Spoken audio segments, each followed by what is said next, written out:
আমি সকল বন্ধুদের সাথে নতুন আর একটা ভিডিও নিয়ে উপস্থিত হলাম। প্রকৃতি উজাড় করেছে আর আমরা ধ্বংস করেছি। চিরকালের এই ধারা চলতে চলতে আজ শেষ পর্যায়ে এসে পৌঁছেছি। আমরা সব কিছুই তাই অতিরিক্ত, অতি গরম, অতিবৃষ্টি, অনাবৃষ্টি, পাহাড় ভাঙছে, সুনামি আসছে, যখন যা হচ্ছে মানুষের জীবনকে তছনছ করে দিয়ে যাচ্ছে। আমরা অবাক হচ্ছি তখন।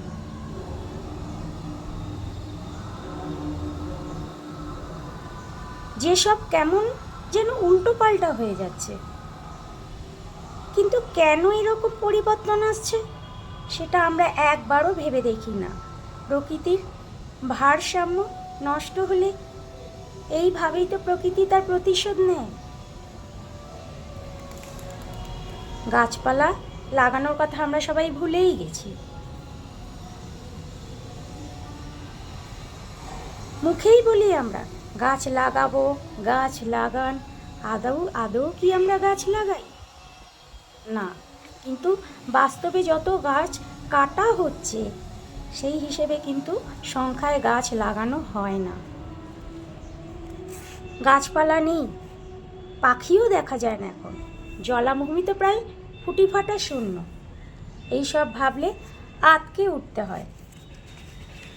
মনে হয় মানুষ যেন নিজেই নিজেদেরকে আমরা ধ্বংসের দিকে নিয়ে যাচ্ছি। আসলে সম্মান করলে তবেই তো সম্মানটা পাওয়া যায়। প্রকৃতির ক্ষেত্রেও কিন্তু সেটাই হয়।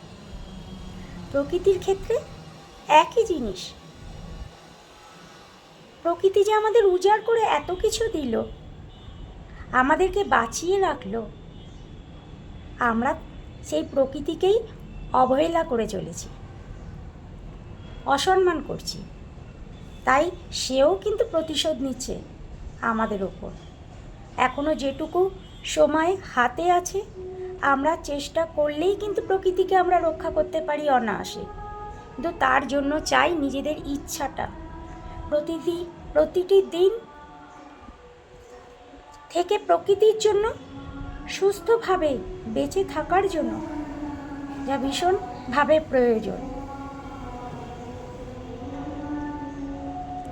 তাই আসুন আমরা সবাই প্রকৃতিকে রক্ষা করি